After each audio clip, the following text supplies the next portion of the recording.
أعوذ بالله من الشيطان الرجيم بسم الله الرحمن الرحيم الحمد لله الملك القدوس العزيز الحكيم الرحيم وهو الأول والآخر والصلاة والسلام على نبينا وحبيبنا أبي القاسم محمد اللهم صل على محمد والصلاة والسلام على أهل بيته الطيبين الطاهرين المعصومين المنتجبين المنتخبين وسيما بقية الله في الأراضين اللهم صل على محمد واللعنة الدائمة على أعدائهم أجمعين أما بعد فقد قال الله تبارك وتعالى في قرآن الحكيم بسم الله الرحمن الرحيم إنما يريد الله ليذهب عنكم الرجس أهل البيت ويطهركم تطهيرا اللهم صل على محمد وعلى محمد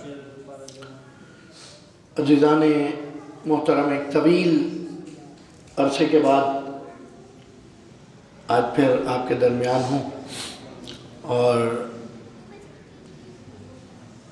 ان ایام کی مناسبت سے بہت سارے موضوعات زیر بحث تھے، زیر غور تھے. خود کئی موضوعات دیے گئے جو عزیزم کاظم کو پسند نہیں آ رہے تھے، بقول ان کے ان پہ بہت لیکچر ہو چکے ہیں. تو اس وقت کی ضرورت کے تحت اس موضوع کو منتخب کیا گیا. اس کی وجہ یہ ہے، نہ جانے کیوں ایک ایسی تنقیدی فضا قائم کر دی گئی ہے، ایک ایسی دشمنی کی فضا قائم کر دی گئی ہے کہ جب مسلمات حقیقی سے انکار کیا جا رہا ہے. مثال کے طور پہ اس وقت بعد الظہر کا وقت ہے، ماشاءاللہ یہاں مسجد و امام بارگاہ امامیہ کے صحن میں سورج کی روشنی آپ کو دکھ رہی ہے. یہاں ایک شخص اصرار شروع کر دے کہ سورج نہیں ہے اور اس پر دلائل دینا شروع کر دے، یعنی وہ چیزیں جو اظہر من الشمس ہیں، سورج سے زیادہ واضح ہیں، ان کا انکار کیا جا رہا ہے. تو ایسے وقتوں میں ضروری ہے کہ ہم اپنے نوجوانوں کو، اپنے بچوں کو وقت کے مطابق، حالات کے مطابق آگاہی دیں اور ان کی تعلیمات و تربیت کے حوالے سے ان کے حالیہ دور میں استعمال ہونے والے یا فائدہ مند ہونے والے معارف سے انہیں روشناس کریں. اسی لیے ہم نے یہ طے کیا کہ بجائے اس کے کہ مجلسی انداز میں فضائل جناب زہرا سلام اللہ علیہا کو بیان فرمایا جائے.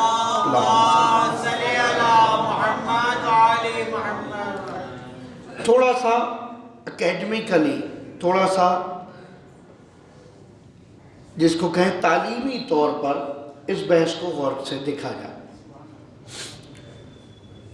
ہمارے برادران اہل سنت والجماعت کی جتنی بھی کتابیں سیرہ نبی پر ہیں، جتنی بھی کتابیں احادیث نبوی سے متعلق ہیں، یا جتنی کتب تفسیر قرآن سے متعلق ہیں، یا جتنی کتب اس وقت تاریخ سے متعلق ہیں، کوئی کتاب ایسی نہیں ہے جس میں فضیلت فاطمہ الزہرا سلام اللہ علیہا کے بارے میں حدیث موجود ہے. اب میں یہ نوجوانوں کے لیے بیان کروں گا، بزرگان بہرحال تائید فرمائیں گے تو بچوں کو یقین آ جائے گا کہ میں صحیح کہہ رہا ہوں. دو طرح کی باتیں ہیں جناب زہرا سلام اللہ علیہا کے بارے میں. ایک جو ان کی فضیلت، ان کی فضائل، ان کی کوالٹیز، ان کی اسپیشلٹیز کے بارے میں بیان کرتی ہے. دوسری وہ چیزیں ہیں جو ان کی تاریخی کردار کے حوالے سے، تاریخی سوانح کے حوالے سے کہ انہوں نے کیا کیا اور کیا نہیں کیا، وہ چیزیں ہیں۔ ہمارے لیے دونوں اہم ہیں، لیکن اہمیت اس شے کی زیادہ ہے کہ کوئی بھی اسلام کا مکتب ایسا نہیں ہے جس کے اندر کوئی کتاب لکھی جائے اور اس کے اندر جناب زہرا سلام اللہ علیہ کی فضیلت نہ بیان کی جائے۔ فضیلت یا کوالٹی سے مراد یہ نہیں کہ یہ کہہ دیا جائے وہ سچی تھی، بس نہیں، بقیہ تمام دیگر لوگوں پر فضیلت دینا بھی کو۔ اہل سنت کی کچھ کتب کے اندر مثلا اگر آپ غور کریں، صحائح ستہ میں جو صحیح 6 کتابیں ہیں ان کی، وہ کہتے ہیں کہ یہ صحیح کتابیں ہیں اور ان کے اندر حدیثیں بہتر ہیں دیگر کتب سے۔ صحیح بخاری ہے، صحیح مسلم ہے، صحیح ترمذی ہے، سنن ابن ماجہ ہے۔ ان کتابوں کے اندر بھی کوئی کتاب ایسی نہیں ہے کہ جس کے اندر جناب فاطمہ سلام اللہ علیہ کی فضیلت میں حدیث نہ ہو۔ اچھا، یہ حدیثیں مجموعی طور پر 2 طرح سے تقسیم ہوتی ہیں۔ پہلے حصے میں وہ حدیث ہے، جب حدیث کی بات کریں، پہلے حصے میں وہ حدیث ہے کہ جو حدیث پنجتن کے بارے میں فضائل بیان کر رہی ہے۔ مثال کے طور پہ پیغمبر اکرم محمد مصطفیٰ صلی اللہ علیہ وآلہ وسلم فرما رہے ہیں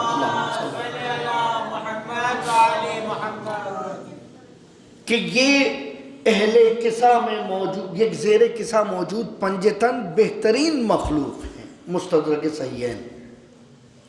یا جناب ام سلمہ سلام اللہ علیہ سے جو روایت ہے کہ جس کے اندر فرمایا کہ یہ پنجتن ہیں کہ جو بقیہ تمام امت میں فضیلت رکھتے ہیں، یا جس طرح سے اسد الغابہ کے اندر بیان کیا مباہلے کے بیان میں کہ اہل بیت سلام اللہ علیہ کی مباہلے کی خاصیت وہ ہے کہ جس کے بارے میں جناب ابو بکر کہتے ہیں کہ کاش یہ فضیلت مجھے نصیب ہو جاتی۔ ٹھیک ہے، اور مباہلہ وہ عظیم میدان ہے کہ جس کے ذریعے امام علی ابن موسیٰ رضا علیہ السلام نے بھی مامون کے دربار میں مناظرہ کرتے ہوئے اس کو کوٹ کیا اور کہا مناظرے کے اندر، دیکھیں مناظرے کے اندر وہ پوائنٹ کوڈ ہوتا ہے جو سب سے زیادہ اہمیت کا حامل ہو، اور امام بیان کر رہے ہیں اپنی سند کے طور پہ، اپنی کوالٹی کے طور پہ مباہلہ۔ پھر اس کے بعد اہل بیت کے حوالے سے پیغمبر اکرم کی زبانی دوسری احادیث دیکھی جائے جو ان کی فضیلت پر ہیں، جنت کے معاملے میں، دنیا سے متعلق نہیں ہے، کہ جنت پہ سب سے پہلے جو میرے ساتھ متعلق ہوں گے وہ فاطمہ ہوگی اور اس کے بچے ہوں گے۔ تیسری قسم کی روایات وہ روایات ہیں جن روایات کے اندر فضیلت جناب زہرا سلام اللہ علیہ بیان کی گئی ہے دوسری خواتین کے اوپر۔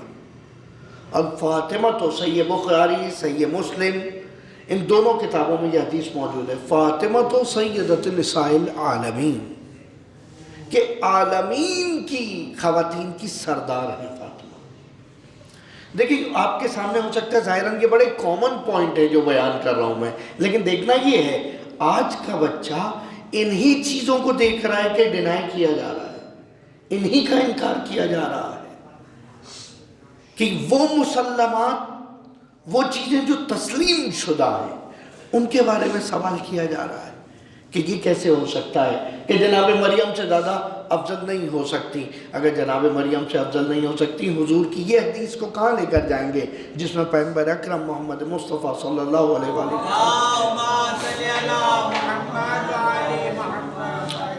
جو فرماتی ہیں کہ فاطمہ مریم پر ایسے ہی فضیلت رکھتی ہیں کہ جس طرح نبی اکرم بقیہ تمام نبیوں پہ فضیلت رکھتے ہیں۔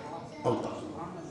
پھر القاب کے حوالے سے چوتھی قسم حدیثوں کی، پہلی قسم پنجتن کے حوالے سے، دوسری جنت کے حوالے سے، تیسری بقیہ خواتین کے حوالے سے، اور چوتھی قسم یہ کہ جس کے اندر پیغمبر اکرم یہ فرما رہے ہیں کہ فاطمہ کا کوئی ہم پلہ نہیں ہے، لا کفون لفاطمہ، فاطمہ کا کوئی کفو نہیں ہے الا علی، صرف علی ہے جو اس کا کفو ہے۔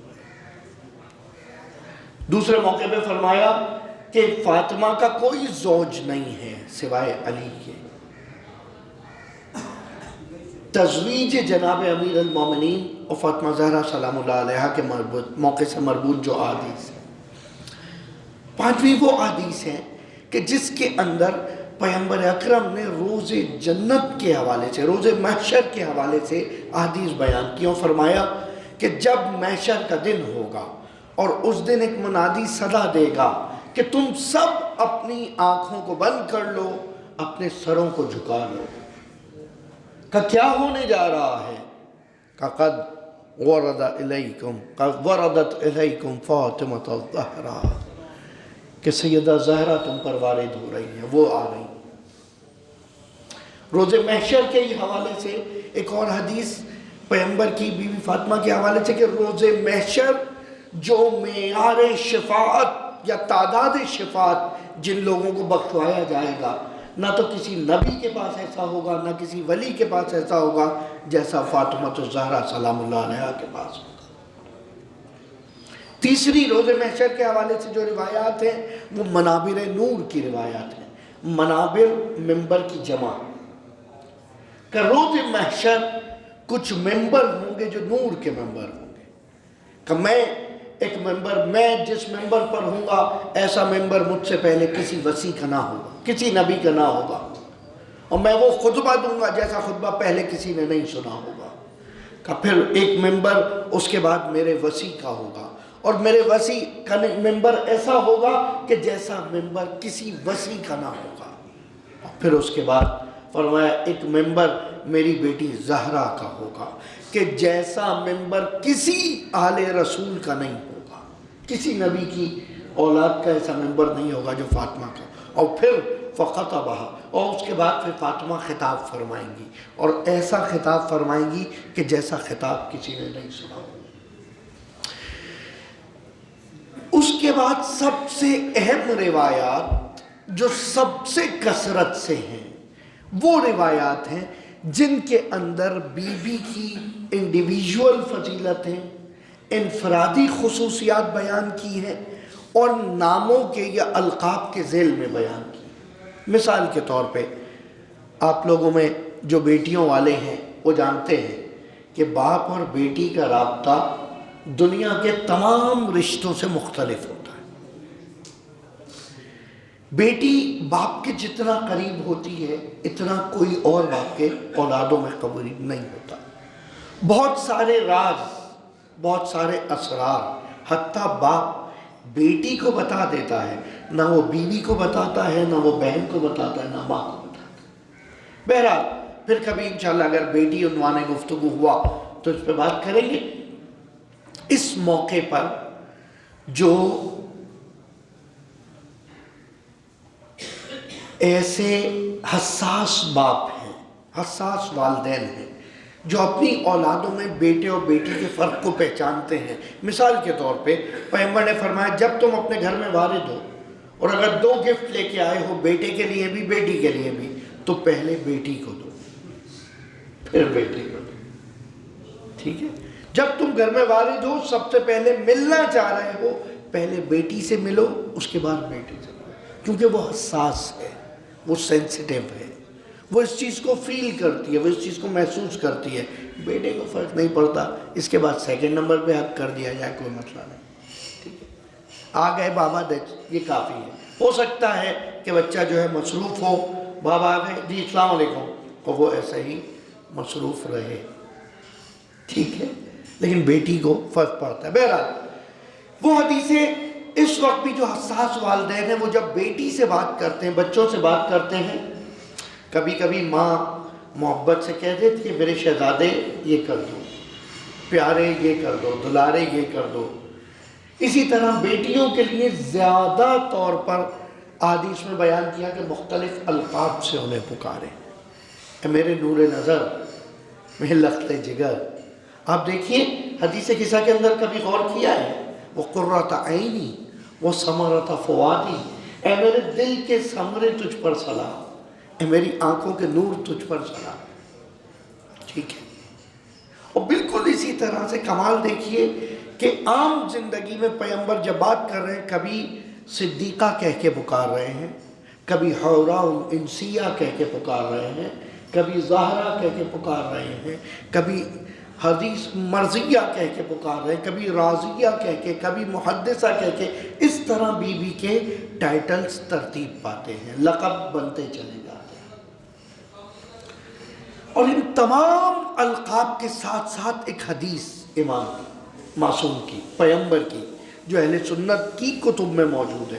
مثال کے طور پہ یہ کتاب اہل سنت کی کتب میں موجود ہے، جس کے اور یہ اس لیکچر کے انشاءاللہ میں نوٹس ریفرنسز اس لیکچر کے ساتھ ایڈٹ کے لیے دے دوں گا. کاظم آئی ہوپ کہ اس کے ریفرنسز آپ دیتے رہیں نیچے سلائیڈ کی صورت میں. تو دیکھنے کی بات یہ ہے یہ جتنی احادیث ہیں ان احادیث میں شاید ہی کوئی ایک حدیث ایسی ہو کہ جس حدیث کو کسی اور حدیث سے کمپیئر کیا جا سکے. پیغمبر اکرم کہہ رہے ہیں فاطمہ تم میرا ثمرہ فواد ہو. صحیح مسلم صحیح بخاری کی حدیث ہے، الفاطمہ تو بضعۃ منی، فاطمہ میرے بدن کا ٹکڑا، فاطمہ میرا نور نظر ہے، قرۃ عینی. سید المرسلین کہہ رہے ہیں قرۃ عینی. یہ دیکھیے آپ، خاتم النبیین کہہ رہے ہیں ثمرۃ فوادی، خاتم الانبیاء کہہ رہے ہیں کہ تم میرا پارہ تن ہو. اچھا علی کے لیے جب بات ہوئی تو وہاں حدیث ہے یا علی لحم کا لحمی دموں کا دمی نفسوں کا نفسی. لیکن جب سیدہ زہرا سلام اللہ علیہ کا مقام آتا ہے تو کہا فاطمہ تو بضعۃ منی، میری تمام خاصیتیں میرے بدن کے ہر ایک پارٹ میں پائی جاتی ہیں. ٹھیک ہے. اور بعض احادیث میں جو صوفیزم کی کتابیں ہیں ان میں کچھ احادیث ایسی ملتی ہیں کہ فاطمہ میرے بال کی طرح ہے، جس نے میرے بال کو نقصان پہنچایا گزرا مجھے نقصان پہنچایا. سب سے اہم جو احادیث کے اندر ایک مقام بیان کیا سیدہ زہرا سلام اللہ علیہ کا، وہ مقام یہ ہے من آذاہا فقد آذانی. جس نے فاطمہ کو اذیت دی اس نے مجھے اذیت دی، اور جس نے مجھے اذیت دی اس نے خدا کو اذیت دی. کمال یہ ہے یہ حدیث صحیح مسلم میں بیان کی گئی، مختلف انداز سے بیان کی. دیگر کتب کو رہنے دیجیے. حضرت آلوسی اپنی کتاب روح المعانی کے اندر جب سورہ آل عمران کی ایک آیت پہ پہنچتے ہوئے تفسیر کر رہے ہیں جناب مریم کے حوالے سے، تو کہتے ہیں مریم اپنے وقت کے عورتوں کی سردار تھی اور فاطمہ ہر وقت کے عورتوں کی سردار ہے. یہ فرق ہے فاطمہ کا. اور نہ صرف یہ بلکہ وہ تمام حدیثیں جو فضیلت فاطمہ الزہرا سلام اللہ علیہ کے بارے میں وارد ہوئی ہیں ان میں سے اکثر کی روایتیں کرنے والی ام المومنین ہیں. کمال یہ ہے. میں مثال کے طور پہ آپ کے سامنے بیان کر دوں. کچھ راستے میں ٹریجڈی کی وجہ سے میرے نوٹس رہ گئے ہیں جو میں نہیں لا سکا. ایک درود پڑھیے محمد والے محمد کو.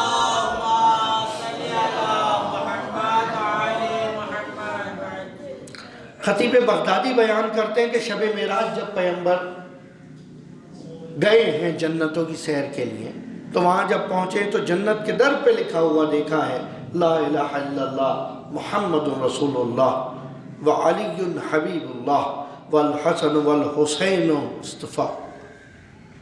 اس کے برگزیدگان میں حسن و حسین ہیں، والفاطمہ اور وہ فاطمہ ہے جو خدا کی منتخب شدہ. اللہ اکبر. تاریخ بغدادی جلد نمبر 1 صفحہ 259. نہ صرف یہ، آگے ایک اور محشر کے حوالے سے جو میں نے روایت بیان کی، صحیح بخاری اور صحیح مسلم میں یہ روایات اس طرح نقل ہوئی ہیں کہ جو فرماتی ہیں کہ کسی کو سچا نہیں پایا سوائے فاطمہ کے اور اس کے والد کے. یہ حدیث جناب عائشہ بیان کر رہی ہیں. جناب عائشہ فرماتی ہیں جتنی فضیلتیں میں نے فاطمہ کی سنی ہیں کسی خاتون کے بارے میں نہیں سنی. اور اس کے بعد پھر جناب عائشہ یہ فرماتی ہیں کہ فاطمہ سے فرمایا کیا تم اس بات پہ راضی نہیں ہو کہ تم جنت کی عورتوں کی سردار ہو؟ ٹھیک. فاطمہ کیا تم اس بات پہ راضی نہیں ہو کہ تم جنت کی عورتوں کی سردار ہو؟ یہ سن کر جناب فاطمہ زہرا خوش ہو گئی، اور یہ کتاب صحیح بخاری کے اندر اسد الغابہ کے اندر موجود ہے، اور فرمایا جناب عائشہ نے، فاطمہ تم کائنات کی عورتوں کی سردار۔ تو یہ وہ احادیث ہیں کہ جن کو دیکھ کر یہ چیز پتہ چلتی ہے کہ جب بھی کبھی حقیقت کو چھپانے کی کوشش کی جائے، کم سے کم یہ سوچ لیا جائے کہ یہ حقیقت کتنی واضح ہے۔ تیسرا سب سے بڑا حصہ روایات کا جو سنن ابن داؤد، مسند احمد ابن حنبل اور مستدرک صحیحین میں بیان ہوتی ہے، وہ یہ کہ جب سے آیت تطہیر کا نزول ہوا، مسلسل فجر کے وقت پیغمبر اکرم در زہرا پر آتے تھے اور یہ آیت تطہیر کی تلاوت کیا کرتے تھے۔ السلام علیکہ یا اہل بیت النبوہ و معدن الرسالہ، یہ حدیث قدسی ہے، زہرت جامعہ کے جملات ہیں، حدیث قصہ کے جملات ہیں۔ آخر ان تمام حدیثوں کو دیکھتے ہوئے جو میں نے آپ کے سامنے اس وقت بیان کی، ترتیب سے اگر ان کو دوبارہ دیکھا جائے، وہ احادیث جو صرف شان زہرا دنیا میں بیان کر رہی ہیں، وہ احادیث جو فضیلت زہرا دیگر خواتین پہ بیان کر رہی ہیں، وہ احادیث جو جملہ پنجتن کے فضائل بیان کر رہی ہیں، وہ احادیث جو فردن فردن بی بی فاطمہ کے القابات کے ذیل میں بیان ہوئی ہیں، وہ حدیثیں جو صرف نام فاطمہ کے ذیل میں بیان ہوئی ہیں۔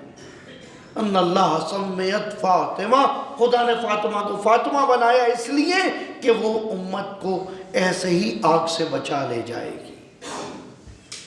روز محشر شفاعت کے حوالے سے حدیثیں، اور پھر اس کے بعد پیغمبر کی دو مخصوص حدیثیں جناب فاطمہ کے حوالے سے۔ پہلی حدیث کہ فاطمہ جب بھی تم میرے قریب ہوتی ہو مجھے جنت کی مہک آتی ہے۔ خاتون جنت، بی بی کا لقب دنیا میں ہے، جنت میں جانے کے بعد نہیں ہے۔ اور دوسری حدیثیں اسی حوالے سے جو بیان کی گئی وہ یہ کہ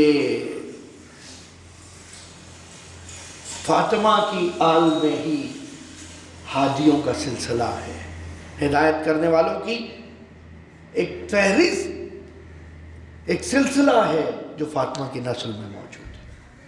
اور عظیم ترین حدیث آپ لوگوں کے لیے مخصوصاً اس وقت کے لیے، اور وہ حدیث یہ ہے کہ جس حدیث سے کوئی انکار نہیں کر سکتا، المہدی من آل الفاطمہ۔ درود پڑھیے محمد والے، صلی اللہ علیہ محمد کہ وہ جو آخری نجات دہندہ آئے گا، وہ جو آخری منجی آئے گا، وہ جو لاسٹ سیویئر آئے گا، وہ بھی فاطمہ کی نسل سے ہوگا۔ اور یہ کتاب، یہ حدیث مہدویت پہ لکھی جانے والی تمام کتب میں موجود ہے۔ جہاں بھی احوال امام مہدی علیہ السلام بیان ہوئے، وہاں یہ بیان ہوا کہ من آل فاطمہ۔ اسی لیے بی بی کا ایک لقب ام الائمہ ہے۔ اور اب آخر میں ایک حدیث اپنی جانب اپنے امام جعفر صادق علیہ السلام سے،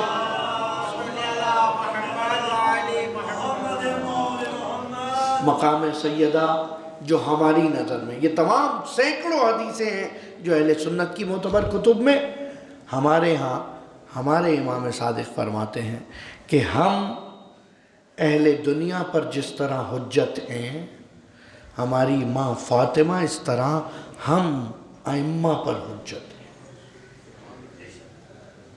یہ احادیث کے باب میں۔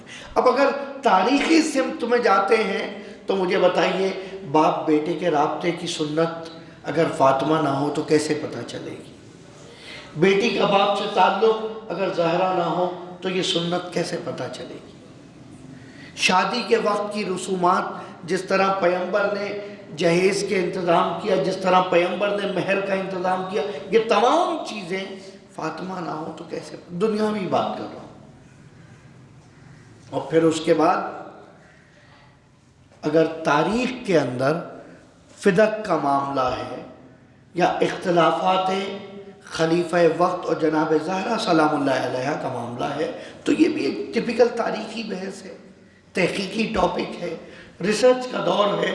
آپ کے پاس اس وقت فون موجود ہے، یقین کیجئے کسی تأمل کی ضرورت نہیں، خود بیٹھ کر کتابیں دیکھیے، ریسرچ شروع کریے، لا کے کسی اہل علم کو دکھا دیجئے، ممکن ہی نہیں ہے کہ آپ نتیجے تک نہ پہنچیں، ممکن نہیں ہے۔ دونوں جانب سے کتابیں دیکھیں، دونوں جانب سے حدیثیں دیکھیں۔ اب یہ تو نہیں ہو سکتا کہ جہاں جہاں اہل بیت کی شان کی حدیث آئے آپ کہتے ہیں حسن الغابہ بھی ضعیف ہے، آپ کہتے ہیں کہ نابی المودہ بھی ضعیف ہے، آپ کہیں مستدرک حاکم بھی ضعیف ہے، آپ کہیں صحیحین کے اندر آنے والی یہ حدیثیں بھی ضعیف ہیں، مسند احمد بن حنبل بھی ضعیف ہے۔ یہ تو ممکن نہیں۔ اگر یہ اتنے ضعیفوں کا مجموعہ آپ کی صحیح و معتبر کتابوں میں موجود ہے تو آپ کی غلطیوں کا کیا حساب ہوگا؟ اور میرے جملہ اہل سنت بھائی اس معاملے کو اس طرح سے دیکھیں کہ اگر سیدہ زہرا کا لقب صدیقہ پیغمبر کی زبان سے ثابت ہو جائے ان کی کتابوں میں تو اب زہرا کی بات قون بدون من و ان ماننی ہے، اب بلا کسی تأمل کے بات ماننی ہوگی۔ صحیح ہے۔ اور اسی طرح سے سیدہ زہرا سلام اللہ علیہ کے بارے میں وہ احادیث ہیں، وہ احادیث جو جنت کے بارے میں کوئی تصور نہیں کر سکتا مقام زہرا کا۔ اور ایسی بیوی، ایک سوال میں چھوڑ کے جا رہا ہوں، آپ جواب تلاش کیجئے گا، مجھے بتائیے، دیکھیے کتابیں دیکھیے، انٹرنیٹ پہ سرچ کیجئے اور بتائیے رسول کی بیٹی کا انتقال کیسے ہوا؟ ایک سوال۔ اگر شہادت تھی تو قاتل کون تھا؟ دوسرا سوال۔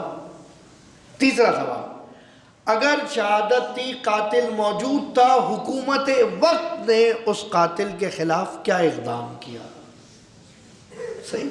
آج یہاں کوئی بے گناہ قتل ہو جائے، آج حکومت کے خلاف جا کے مظاہرے شروع کر دیتی ہے دنیا، قاتل تو نہیں پکڑا گیا، کہا حکومت سے مظاہرہ کیوں کر رہے ہو؟ کہا کیونکہ یہ حاکم ہے، کیونکہ ان کے ہاتھ میں سسٹم ہے، ان کو چاہیے کہ پکڑیں اور اسے عدالت تک پہنچائیں۔ ہم تختہ دار تک پہنچانے کی بات تھوڑی کر رہے ہیں، کٹہرے عدالت تک پہنچانے کی بات کر رہے ہیں۔ یاد رکھیے گا تین سوال۔ اگر پیغمبر کی بیٹی تھی تو کیسے اس دنیا سے گئی؟ اگر جیسے یہ اہل تشیع کہتے ہیں شہادت ہوئی ہے تو شہادت کیسے ہوئی؟ اور قاتل کون ہے؟ اسباب شہادت کیا ہیں؟ اور حاکم وقت کا، خلیفہ وقت کا رد عمل، عکس العمل کیا تھا اس قتل کرنے والے کے خلاف، اس ظلم کرنے والے کے خلاف؟ جبکہ صحیح کتابوں میں یہ حدیث موجود ہے، من آذا فاطمہ فقد آذانی، جس نے زہرا کو، صحیح مسلم کی حدیث ہے، جس نے زہرا کو اذیت کی اس نے مجھے اذیت کی، جس نے زہرا کو راضی کیا اس نے مجھے راضی کیا، فَهِيَ رَاضِيَةً مَرْضِيَّةً، اس ٹائٹل کے ذیل میں یہ حدیث بیان ہوئی ہے۔ یہی وجہ ہے کہ نہ صرف زہرا راضیہ مرضیہ ہے، جب فرزند زہرا بھی روز عاشور آخری سجدہ کر رہے ہیں تو یہی صدائے ہاتف ہے، یا ایتھا النفس المطمئنہ ارجعی الی ربک راضیۃ مرضیہ۔ خوش نصیبی ہے کہ نئے سال کا آغاز ذکر محمد و آل محمد سے ہو رہا ہے، نئے سال کا آغاز محبت و اتحاد و وحدت و آشتی سے ہو رہا ہے، نئے سال کا آغاز ہم حق طلبی، حق جوئی کے لیے کر رہے ہیں۔ لیکن یاد رکھیں وحدت و اتحاد کا مطلب مسلمات سے پیچھے ہٹنا نہیں ہے، مسلمات کو بیان کرنا ہے۔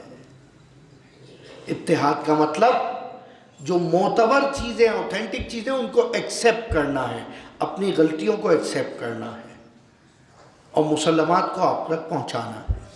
ہرگز اس کا یہ مطلب نہیں کہ اہل بیت کے دشمنوں کی تعریفیں کی جائیں، ہرگز اس کا یہ مطلب نہیں کہ یہ بھی اچھے ہیں اور وہ بھی اچھے ہیں، پھر تو ممکن نہیں ہے۔ آپ کو لگ رہا ہے پیغمبر اکرم کی ساری حدیثیں پولیٹیکل تھی کہ تم بھی اچھے ہو، تم بھی اچھے ہو، زہرا بھی اچھی ہے اور اس کا دشمن بھی اچھا ہے۔ آخر میں ایک ایسی آیت قرآن کی کہ جو 80% ہمارے مسلمانوں کے تمام فرقوں کی مسجدوں پر لکھی ہوتی ہے۔ بسم اللہ الرحمن الرحیم، میں شروع کروں گا، آپ ختم کریں گے۔ بسم اللہ الرحمن الرحیم، ان اللہ و ملائکتہ علی النبی یا ایھا الذین آمنوا صلوا علیہ وسلموا تسلیما۔ صلی علی محمد۔ اس آیت کے بعد صلوات کہنے کی ضرورت نہیں ہوتی، خود پڑھی جاتی ہے، کیونکہ یہ حکم ہے اس آیت میں۔ اور یہ وہ آیت ہے جس کے لیے امام شافعی علیہ الرحمہ فرماتے ہیں کہ جن پر درود کے بغیر نماز مکمل نہ ہو، ان اہل بیت کا مقابلہ کس سے کیا جا سکتا ہے؟ اور تمام اہل سنت بلکہ فرقے، تمام اہل تشیع کے فرقے، نماز جو پڑھ رہا ہے وہ تشہد پڑھ رہا ہے، جو تشہد پڑھ رہا ہے وہ صلوات ضرور بھیج رہا ہے۔ اور اسی آیت کا اگلا حصہ یہ ہے کہ اور خدا، اس میں تو یہ اور خدا اور اس کے فرشتے درود بھیجتے ہیں، سلامتیاں بھیجتے ہیں، برکتیں بھیجتے ہیں، تعریف کرتے ہیں، مدح کرتے ہیں، نعت کرتے ہیں، ٹھیک ہے، علی النبی، نبی کے اوپر۔ اور پیغمبر نے فرمایا میرے اوپر درود دم بریدہ نہ بھیجا کرو، یہ بھی ینابی المودہ میں ہے۔ کہ حضور دم بریدہ کیا ہوتی ہے؟ انکمپلیٹ نہیں بھیجا کرو مجھ پر۔ کہ انکمپلیٹ کیا ہوتی ہے؟ کہ مجھ پر تو بھیجو اور میری آل کو شامل نہ کرو۔ لا صلاۃ الا بالصلاۃ علی محمد و آل محمد، کوئی نماز نہیں ہے جب تک کہ محمد و آل محمد پہ درود نہ بھیج دیا جائے۔ اگر ایسا ہے تو کبھی ممکن نہیں ہے کہ ان کے دشمنوں کے اوپر بھی کسی طرح کی نرمی برتی جائے۔ یہی ان اللہ و ملائکتہ والی آیت ہے، آیت کا نمبر بھی نہیں بتا رہا تاکہ آپ بھی تو کچھ ڈھونڈیں، یہ آیت ڈھونڈیں۔ یہ ہاف آیت ہے، اس کا نیکسٹ ہاف پارٹ پڑھیے انشاءاللہ۔ کاظم صاحب یاد رکھیے گا، آئندہ درس اسی کے نیکسٹ ہاف پارٹ پہ ہوگا کہ اور خدا اور فرشتے لعنتیں کرتے ہیں ان لوگوں پر جو نبی کو اذیت کرتے ہیں اور نبی کی اختلاف رکھتے ہیں۔ انشاءاللہ خداوند تعالیٰ ہمیں توفیق دے کہ حق و حقیقت و حقانیت کی پیروی کر سکے، حق گوئی سے کام لے سکے، اور اسی طرح حق کے ساتھ اس دنیا و آخرت میں موجود رہیں۔ فاطمہ زہرا سلام اللہ علیہا کے جو فضائل بیان ہوئے، مولا ان کا واسطہ ہماری مخصوصاً ماؤں پہ رحم فرما، ہماری اہل خانہ پہ رحم فرما، ہمارے والدین پہ رحم فرما، جو بیمار ہیں انہیں شفا کاملہ عطا فرما۔ نئے سال کا آغاز ہے، پروردگارہ بحق زہرا ہمیں تعمیر بقی دیکھنا نصیب فرما۔ اس سال 6 شوال، عام 6 شوال نہیں ہوگا، 100 ایئرز کمپلیٹ ہو رہے ہیں یوم انہدام بقی کو۔ اس سال انہدام بقی کو 100 ایئر کمپلیٹ ہو رہے ہیں۔ اس سال 6 شوال کچھ ایسے کریے گا جو اب تک نہیں کیا، صرف سیدہ زہرا کے لیے، ان کے فرزند کے لیے۔ بی بی یقین دعا ہے آپ کی بارگاہ میں، ہمیں توفیق دیں کہ ہم آپ کی بارگاہ کو، آپ کے روزے کو تعمیر کر سکیں۔ ہم آپ کی بارگاہ میں 10 بدعا ہیں، آپ کے فرزندان کی اطاعت کر سکیں۔ آپ کی بارگاہ میں 10 بدعا ہیں کہ آپ کے جتنے بھی چاہنے والے ہیں، اطاعت گزار ہیں، ان کی خدمت کر سکیں۔ اس نئے سال میں جملہ حاضرین و سامعین کو مقامات مقدسہ کی زیارات نصیب فرما۔ زائرین کی حفاظت فرما، زائرین کے خادمین کی حفاظت فرما، اس بارگاہ کی حفاظت فرما، اس بارگاہ کے منتظمین و خادمین کی حفاظت فرما۔ پروردگارہ ہمارے علم میں اضافہ فرما، ہمیں وارث علم سے متصل رہنے کی توفیق عطا فرما۔ درود پڑھیے محمد۔